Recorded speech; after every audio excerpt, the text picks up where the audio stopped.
Good day, and welcome to the Limelight Networks Q4 2020 earnings call and webcast. All participants will be in listen-only mode. Should you need assistance, please signal a conference specialist by pressing the star key followed by 0. After today's presentation, there will be an opportunity to ask questions. To ask a question, you may press star then 1 on your touch-tone phone. If you would like to withdraw your question, please press star then 2. Please note this event is being recorded. I would now like to turn the conference over to Dan Bonsell, CFO. Please go ahead. Good afternoon, and thank you for joining Limelight Networks 2020 fourth quarter financial results conference call. This call is being recorded on February 11th, 2021, and will be archived on our website for approximately 10 days. Let me start by quickly covering the safe harbor. We would like to remind everyone that we will be making forward-looking statements on this call. Forward-looking statements are all statements that are not strictly statements of historical fact, such as our priorities, our expectations, our operational plans, business strategies, secular trends, and product and feature functionality announcements.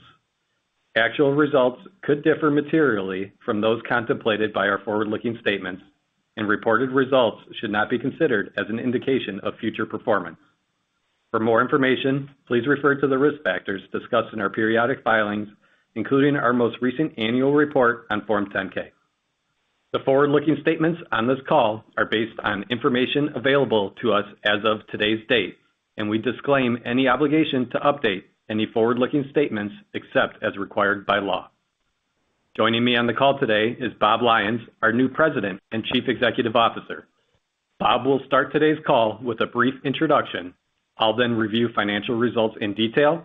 Following that, Bob will use the remainder of the call to discuss our immediate and longer-term plans to drive sustainable growth and profitability at Limelight. We will then open the call for Q&A. I'll now turn the call over to Bob. Thank you, Dan, and welcome everyone. I am thrilled to join Limelight and speak with all of you today. I joined this company because of the enormous potential in front of us. Limelight has an impressive list of blue-chip customers, is competing in a large and growing market, and possesses a unique set of capabilities. While these things are true, our landscape is rapidly changing, and there are challenges here that need to be addressed. The growth and profitability of the company today are not where they need to be. Further, a refined strategy and better execution are critical for our success. Clearly, I believe in our ability to close these gaps and position this company as a leader delivering edge-based solutions. Later in this call, I will outline the immediate steps we are taking to address our challenges and position the company to pursue Rule of 40 performance. At this time, I'll turn it over to Dan to report fourth quarter financials. Dan? Thanks, Bob. I'm going to start with the top line. While we are happy to report full-year revenue of $230 million, representing growth of 15% over 2019, our Q4 revenue was $55.4 million, an 8% decrease from Q4 2019. Our top 20 customers accounted for approximately 75% of total fourth quarter revenue. International customers accounted for 41% of total revenue in Q4, compared to 36% a year ago. Approximately 11% of our fourth quarter revenue was in non-US dollar denominated currencies, consistent with prior years. As Bob stated at the opening of this call, our growth and profitability are not where they need to be. Let me provide some context for the Q4 decline in revenue. We experienced record day, month, and quarterly traffic volumes during the fourth quarter, driven by accelerated adoption of direct-to-consumer streaming services. However, price compression more than offset higher volume, resulting in year-over-year decline in revenue. Bob will explain later the steps we are taking to get in front of these pressures by focusing on improving performance and share with existing customers, expanded capabilities, and more aggressive new customer growth. Turning to COGS and operating expenses. Cash gross margin in the fourth quarter was 41%. Price compression in the quarter directly impacted gross margin. We could not simultaneously offset price declines with increased volume or cost reduction and network efficiency efforts in the quarter. That said, we believe we can increase margin from these levels throughout 2021, and we have already taken steps to accomplish this. Specifically, we have added approximately 30 terabits per second of capacity in 2020. South Korea is one region where we added capacity in anticipation of new traffic from an existing large customer. That traffic didn't materialize, and we have been working to reduce our exposure to this underutilized capacity. It has had an adverse impact of approximately 200 basis points on gross margin over the last several quarters. We expect to reduce that impact by at least half in 2021. Also, as previously reported, we have rolled out material enhancements to our automated traffic engineering network capabilities. This has allowed us to better control peak traffic within our POPs. As we continue to refine these capabilities, we will enable policies to control costs and alleviate congestion down at the port and vendor level. Below the COGS line, operating expenses decreased approximately $1 million, primarily due to variable compensation costs. Bob will speak in more detail later in the call regarding our efforts to evaluate all operating expenses and their alignment with our longer-term strategy.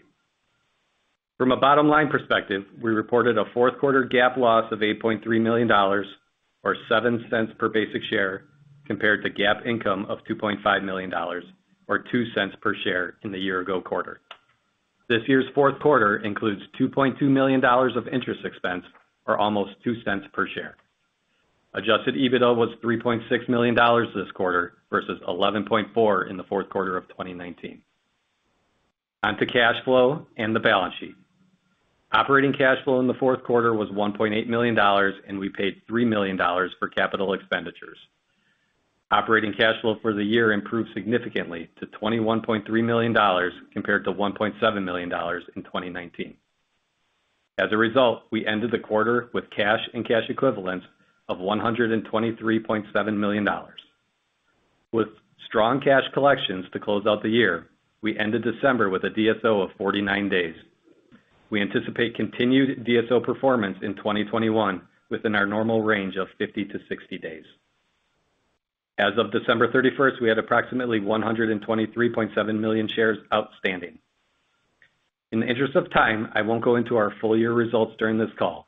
Please see today's press release for additional details. At this point in time, we are not going to issue guidance for 2021. With Bob joining the company less than 2 weeks ago, we are currently evaluating all aspects of the business, including strategy and cost structure.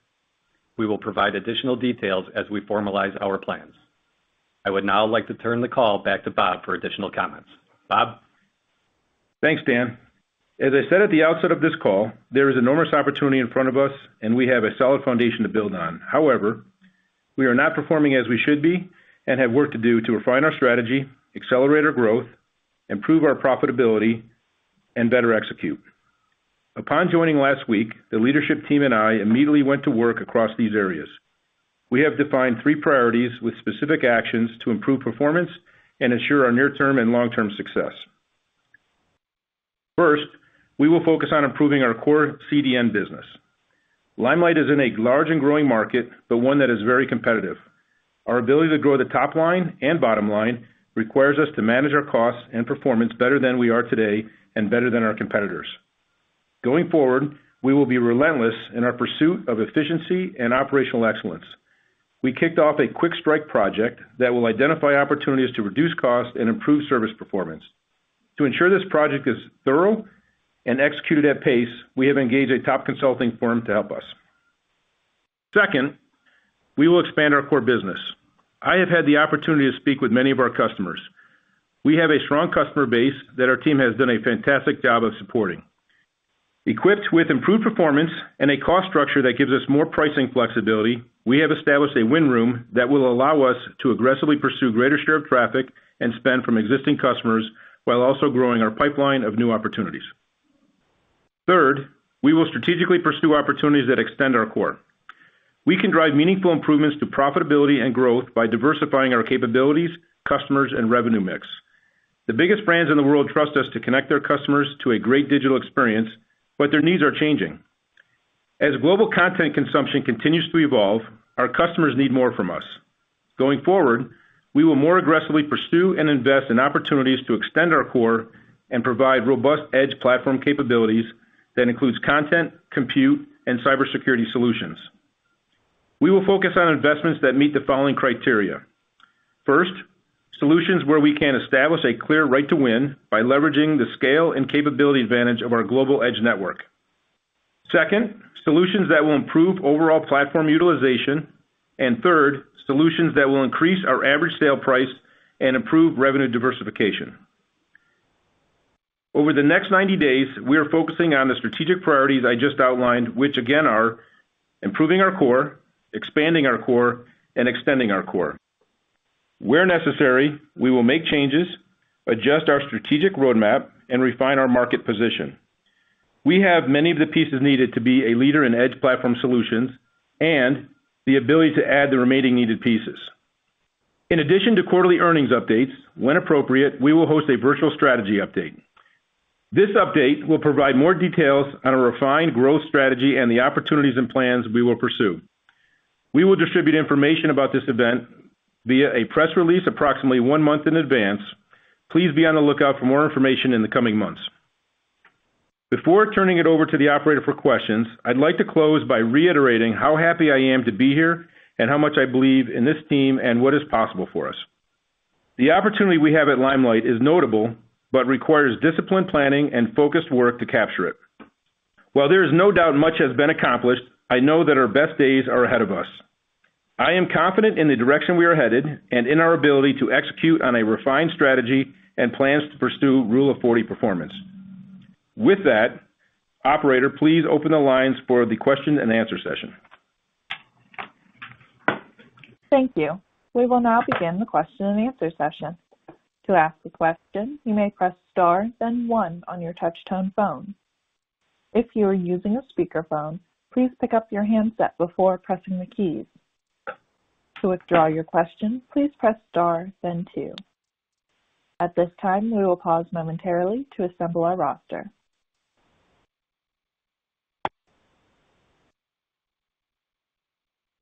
Our first question comes from Robert Majek with Raymond James. Please go ahead. Great, thanks. On the January 8th press release, you had mentioned that investors should expect to receive 2021 guidance on this call. I understand the change in leadership and strategy, but can you just kind of help us understand what might have changed with the business that you're unable to provide any sense of revenue guidance for Q1 or for the year today?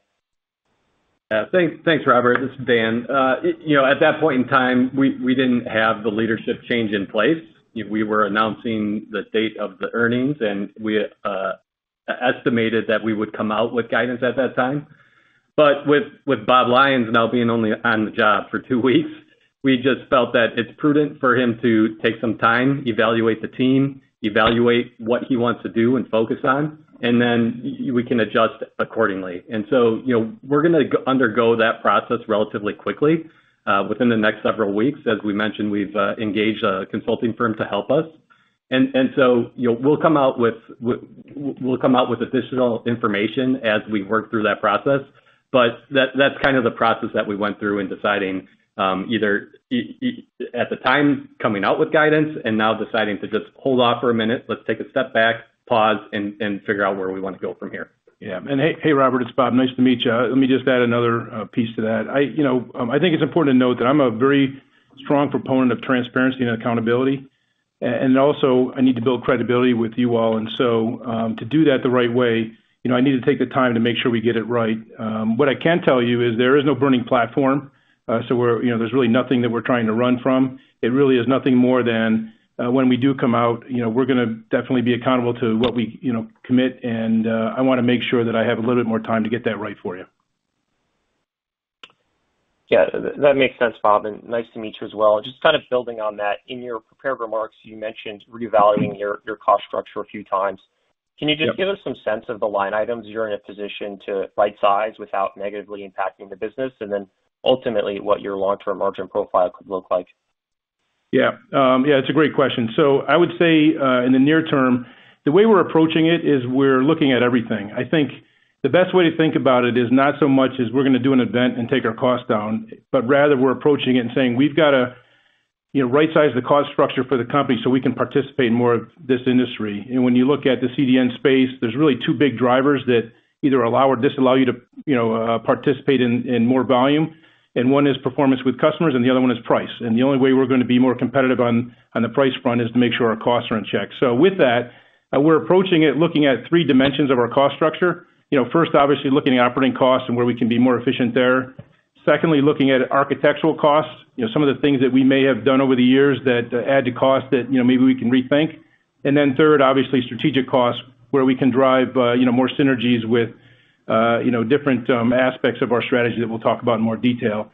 So we're taking a very comprehensive approach. From that, what we expect to do is have, we call it a quick hits project on purpose. We expect to have some quick hits come out of that. And then going forward, we'll continue to build on that with a, very relentless continuous improvement model around cost. Cost management really needs to become a key driver of our ongoing strategy as a company. Bob, it would be great if you could just build on the comments you made about expanding the product portfolio. Does it make sense to make a push towards offering security services like WAF and DDoS in-house to grow customer ARPU? Yeah, so let me talk about security for a second. It's an area where I have a lot of experience, given what I've been doing for the last several years. And the best way to think about it, what we're doing today is the same thing that everybody else is doing, but that's not really where the big opportunity is. The big opportunity is in what's happening in the security space. And let me put a little color on that and unpack it for you. Overall security spend is about a $250, $260 billion industry, growing at anywhere from a 13 to 20% CAGR. But the challenge is, if you look at the way the security industry has grown up over the last 20 years, it's really focused on perimeter-oriented tools. And, that worked really well when you had your own data center, when you could keep all of your assets inside your four walls. But what's happening today is, if you think about with, 5G, with mobile, with cloud, with SaaS, all those things are essentially making a perimeter strategy obsolete.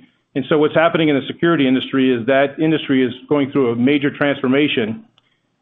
And interestingly, Edge platform is the place that can solve that problem, because really what you're solving for now is you're solving for the new perimeters, each individual user, wherever they happen to be, if they're sitting in a Starbucks, sitting at their home, sitting in their office. And so security, needs to transform and address those things. So when you look at what we're doing today, it's no different than what a lot of people are doing. But when you look at where the opportunity really is, we have an ability, given our unique set of assets with our Global Edge platform, to really play in that space in a much more compelling way. We've got some work to do to figure out exactly how we're going to do that, but more to come on that. And just one last question, if I can, for me. I know you're not guiding to 2021, but just how should investors think broadly about CDN price compression as we look into next year? Is there any reason to think that these pricing pressures may abate? I would answer it this way. I think anytime you're in an industry like this, there's always going to be some price compression. And so that's one of the reasons why we have to build that in the DNA of our company, that we're managing for that. Having said that, the customers that I've talked to, which I've talked to a number at this point, all of them have said, look, we're willing to pay a little bit of a premium if you can bring more value to the table. And that's why we're really focused on two things: get our costs where they need to be, at the same time meaningfully improve our performance in their eyes. And so we're always going to have price pressure. I don't see it, it's hard to predict, but I see it as something we can do a better job with. Our peers in the marketplace are doing a better job with it, so we've got to do that as well. Thanks a lot, Bob. Appreciate all the color and looking forward to the Analyst Day. Thank you. Likewise.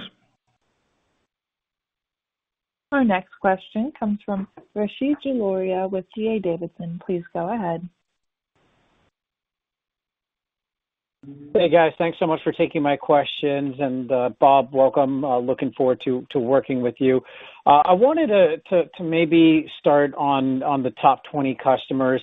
If my math is right, your ARPU for your top 20 actually declined 11% sequentially from Q3 to Q4, and I don't think we've ever seen a sequential drop that big with your largest customers, and haven't seen even a sequential decline with ARPU for your largest customers since I'd say at least 7 quarters ago. So maybe can you tell us a little bit more about what's going on with your top 20 customers? Is there just more pricing compression going on there with these customers? Was there some level of attrition in just share of traffic? Any color you can provide there would be helpful. Yeah. Hey Rishi. So our top 20 customers represent 75% of our revenue. When we have price compression with those large customers, it shows up in our numbers at a higher degree than what our competitors have with their broader customer base. And so, part of our strategy going forward is to improve our core, expand our core, and extend our core. With all of that driving a diversification of our customer base. And so, when we have the price compression that we experienced in the fourth quarter with the larger of our customers in our top 20, that's the reason for that ARPU decline. And that's something that we realize that we have to fix and diversify, and that's what our strategy will be going forward. Got it. That's helpful. And then want to drill maybe a little bit more into the pricing compression, because I think a lot of us are really surprised to see a sequential decline in total revenue from Q3 to Q4, given all the tailwinds in the quarter, right? I mean, lockdowns were a lot stricter. You had 2 gaming launches, OTT, kind of you name it, a strong e-commerce season. And so to see a decline sequentially, I think is a little bit of a surprise. Maybe, I mean, is this all pricing compression, or are there other factors here? And, pricing compression has been an ongoing theme that we've seen and that you've talked about. What was it that led to pricing compression being so severe in Q4 versus in the other quarters this year? Yeah, it was the significant the level of customer where we experienced the price compression. That's really the story. It's the largest of our customers where we had some price compression that flew through in the fourth quarter versus the third quarter. Got it. That's helpful. And last one for me, and I'll hop. But Bob, I know I don't want to get too far ahead of the analyst day. But you've talked about this industry, or Limelight's talked about this industry growing, at least high single digits, if not faster. And you've mentioned it's a growing and large market. Obviously, you're not close to market growth rates right now, and I imagine it'll be a while before you can. How should we, I guess, high level, be thinking about the timeline to at least return to market growth rates? I'm sure there's an aspirational goal of exceeding that and, gaining share. But, I mean, are we talking, is that a couple quarters? Is that a couple years? What does that timeline, generally speaking, look like? Yeah, let me, that's a great question. Let me answer it this way and tell you how we're thinking about it and my initial observations. So, in the CDN market, which I think was what you're referring to, and I'm going to ask you to reframe that, but I'm going to first address that question.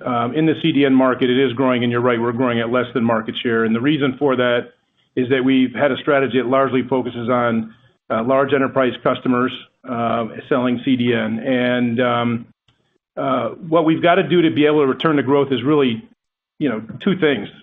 What we said in the call, which is improve our core by reducing our cost and improving our performance, and I'll talk about performance in a second. And then secondly, we've also got to figure out ways that we can participate in more of the mid-market, and there's some things that we can do in R&D to make that happen. And those are the 2 things that are going to return us there. The first one of those, performance and cost, can happen pretty quickly. It's one of the reasons that we, are doing the Quick Strike project as well as the Windesk. And the idea there basically is if we can very quickly get our costs in a place where we can have more flexibility with pricing, we can also focus on performance, and I'm going to talk about that a little bit more. We can go back to our existing customers, all of which are spending a lot more money with other of our competitors and really try to compete for that revenue. So that'll be more immediate. And then, of course, as we diversify our capabilities and look to be able to expand in more mid-market and smaller regional, so forth, we can expand there as well.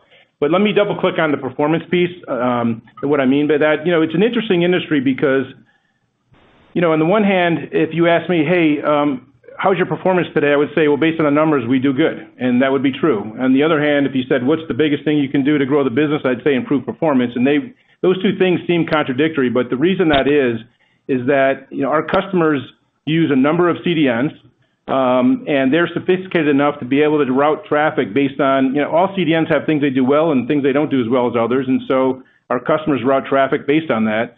And so we're, of course, going to have great numbers. What we've got to really focus on is the traffic we're not getting and what performance we have to improve to get that. And so those are the things that we can do to drive more near-term growth and revenue, and obviously make sure that we're priced at a place that allows us to participate in that.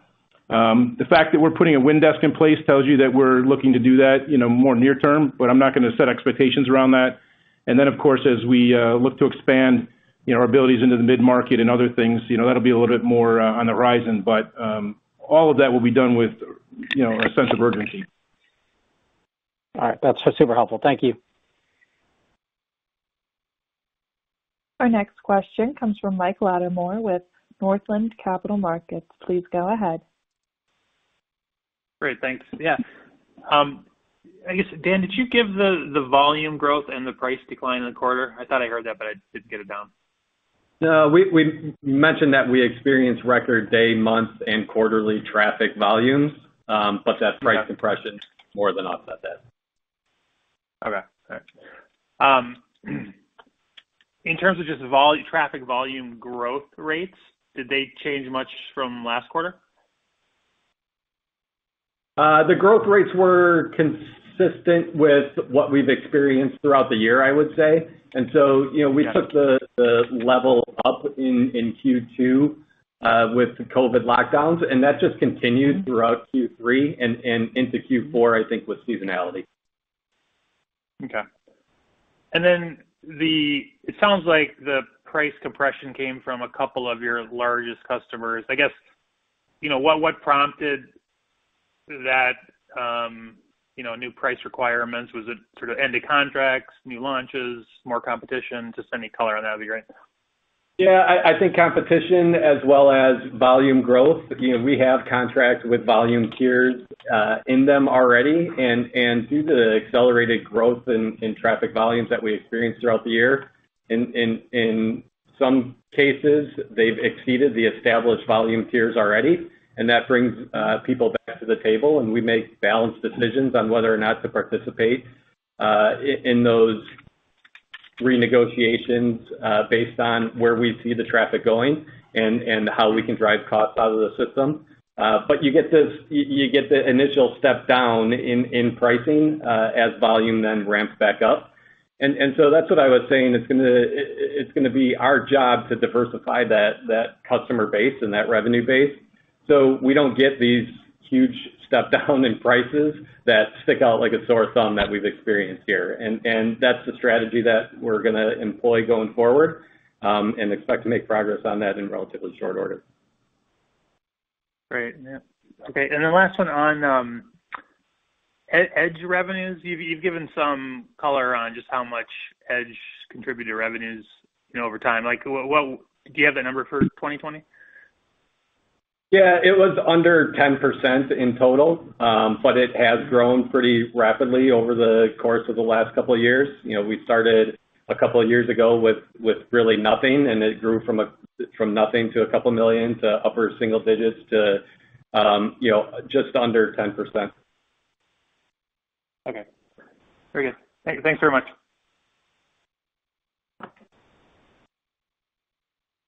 Our next question comes from Eric Martinuzzi with Lake Street. Please go ahead. Yeah, I wanted to focus on the Q4 price compression as well. Obviously, you had an outlook towards the end of October, and then things changed. That change that took place in the last 2 months of the quarter, was that because you talked about competition and volume tiers? Are these volume tiers? Was the big impetus there on the volume tiers or on the competitive side? It was a mix of both.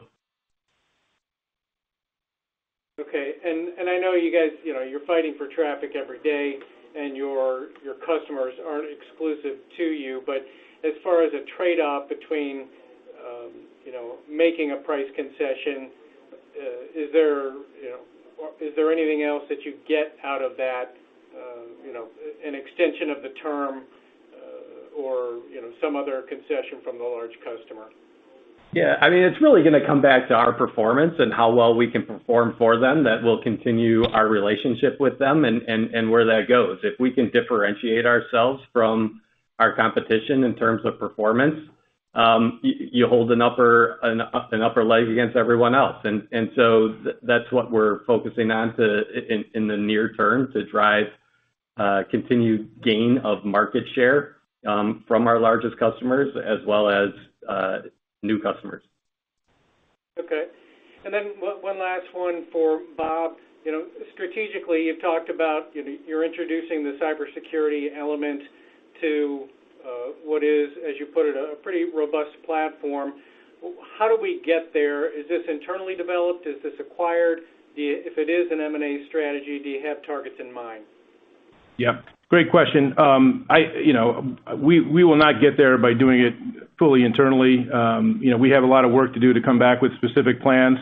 But what I would offer you is that I know the space very well, and I know where the opportunities are.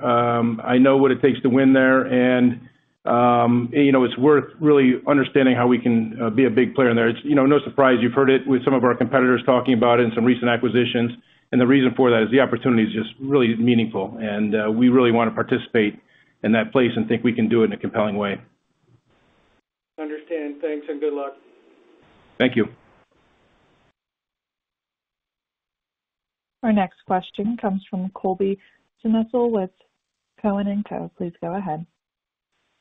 Hi, this is Michael on for Colby. Two questions, if I may. First, you talked about going after the mid-market, and improving your revenue diversification. As part of that, will you need to expand the sales force in order to more aggressively pursue that opportunity? And also, as we think about, just the pricing compressions, how would you frame the risk of additional pricing declines as we go through 2021? Do you expect any of these additional larger customers to come back to the table? Any color would be greatly appreciated. Thank you. Yeah, sure. Thanks, Michael. This is Bob. So first I'll start with the diversifying the revenue. There's really two things we're going to do there. Obviously look to do, broaden our capabilities around edge. Really three things: edge delivery, edge platform, and edge security. We'll spend more time talking about that when we come back with our strategy. But as far as the mid-market, really winning in the mid-market space is more than just more salespeople. Mid-market buyers are, I call more outcome buyers versus capability buyers. They're looking for somebody to come in and do the job for them. And oftentimes, the best way to get access to that market is through channel partners. But most importantly, we've got to make sure that our value proposition, our platform, is consumable for them. They're really more focused on dashboards and UI and ease of use versus, richness of features and functionality. So to win in the mid-market space is a combination of making sure that our platform has the right features and experience for the mid-market, and then we also get to those customers through the right channels. And that'll be part of the conversation that we're having going forward, and we'll talk more about when we have our strategy session. And then on the price compression, one thing I would say is that one of the things that I'm looking at is, what drives price compression? And I think there's a natural price compression in the market that everybody experiences, and that's going to be the nature of the beast that we've got to just do a better job of getting in front of. But I think secondarily, the market is getting much more aggressive with where that willingness to pay price is.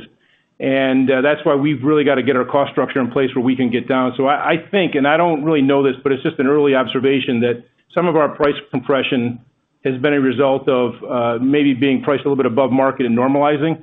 So based on that, I would expect to see once we adjust these things that we might see some less headwinds on that, although it's never going away. Perfect. Thank you for that. And one other question is, would you say that quarter over quarter you saw any change in the way the customers perceived your performance? Because you mentioned that a few times. I just want to get a sense if there's anything that changed on the performance side. I don't think so. Like, our customers demand the best performance at a price point that they can get in the market, and so that's consistent year over year, quarter over quarter. Yeah, and just to double click on that performance thing, I'll tell you the difference in how I think about it. If you look at our performance and what we do day to day, I've spoken to almost all of our top customers, and they're very happy with what we do, and we have good conversations. But if you're a growth-minded company, you start focusing on what you're not getting and what performance you have to get that. And that's really where, when I say we're going to double click on performance, is so we can go after the parts of the market that today we're not participating in. Perfect. Thank you very much for that. Appreciate it. Thank you. Our next question comes from James Breen with William Blair. Please go ahead. Thanks for taking the questions. Just a couple, again, sort of on follow-up to some of these questions that have already been asked. In the quarter, you said the traffic was up just from your own experience, given how much traffic was up across the industry, do you feel like you lost some market share, and that was sort of part of the reason for the sequential decline in revenue? And then, secondly, on some of these contracts, can you give us a little color around, if a customer hits a volume benchmark and comes back to the table and you reprice, is it reprice throughout their whole contract, and that's why you're seeing sort of an immediate step down that then you have to grow into as the volumes go up? Thanks. Yeah, I'll answer your first question or your second question first. Yes, that is the way it works typically, is that pricing then resets from byte one. The second question on market share, I would say in some cases we gained market share, and in others we didn't do so well. And again, it's all going back to performance and how we perform with each individual customer in the geographic region that they're focused on, and what capacity we have in those regions. And so that's what's under evaluation for us here going forward. And then just one follow-up to that, over the course of the last few years, we've seen certain quarters where there seemed like there was one particular company out there or two that were really aggressive in the quarter. Did you see that this quarter from any of your competitors in terms of maybe a little bit of irrational pricing, trying to grab some revenue and market share, given the environment?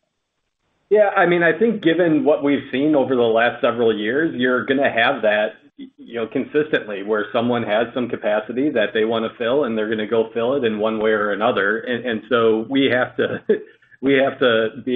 make sure that our network is performing at a level that can get that traffic and differentiate our service from the competitors that maybe outpacing the market as far as price compression goes. Great, thanks. Again, if you'd like to ask a question, please press star then one. Our next question comes from Jeff Van Rhee with Craig-Hallum. Please go ahead. Great, thanks. Thanks for taking my questions. Just a few from me, guys. Back to the kind of the miss and just fully understanding what happened in the quarter. What's the breadth of the sort of the headwind? I mean, if you had to sort of boil it down to where did 80% of the damage take place, is this coming from 5 customers? Does it really boil down to 1 or 2 or 3? Just any sense on the breadth of players where most of the impact was felt? Yeah. Again, given the concentration of customer of revenue within a small number of customer, it's less than 5 any particular quarter. But within that top 20, obviously the top 5 are much more significant than the bottom 5. And so when you have something happen within those top 5, it's going to show up more. Yeah. But I mean, is this more like 1 or 2, or you saw some trends across all 5? It was a couple. It wasn't all 5. Okay. 10% customers in the quarter? There were 2 that'll come out in our K that'll be filed tomorrow. Got it. And then last one for me, just as I think, Bob, as you were kind of framing, getting into a more competitive position as it relates to the cost structure. Granted, and no complaints if you don't have an answer because you just got in the seat, but I know you're trying to size up the network. Does anything stand out at this point where when you compare yourselves to peers, you just feel like the network architecture might be flawed? There's other things in there that really stand out to you yet?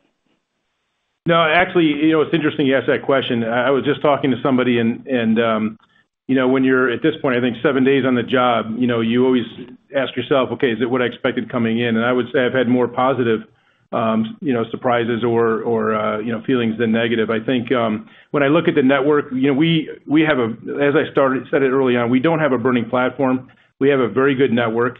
There's some things we need to do to it to be more competitive in the mid-market space, as I talked about. We have to do a better job of being able to solve for smaller objects and improve the UI and the configurability so we can be more addressable to smaller and mid-sized customers. But those are all very fixable things that we can do.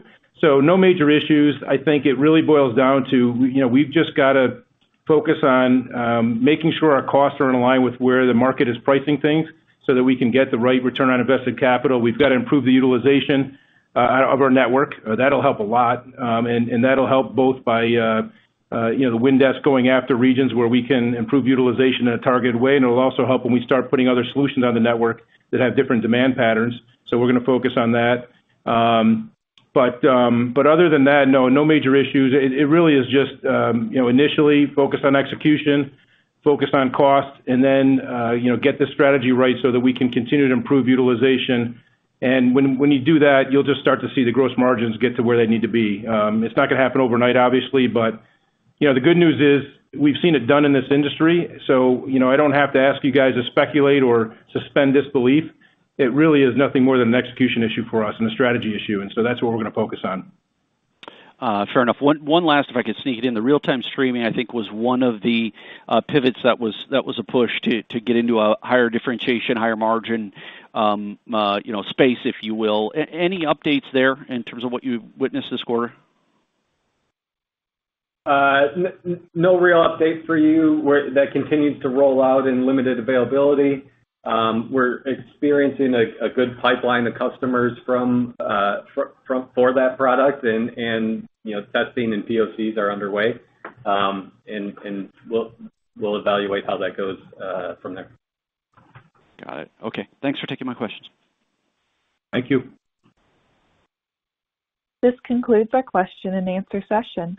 I would like to turn the conference back over to Bob Lyons for any closing remarks. Thank you, operator, and thank you, everyone, for joining us today. I look forward to working with everybody and continuing the conversation. We enter 2021 laser-focused on building a platform for profitable growth. Our industry is in an upward trajectory, and we are positioning Limelight to take advantage of that growth. We are optimistic in our ability to do so, and we look forward to updating you on our progress at the end of the first quarter. Thank you. The conference is now concluded. Thank you for attending today's presentation. You may now disconnect.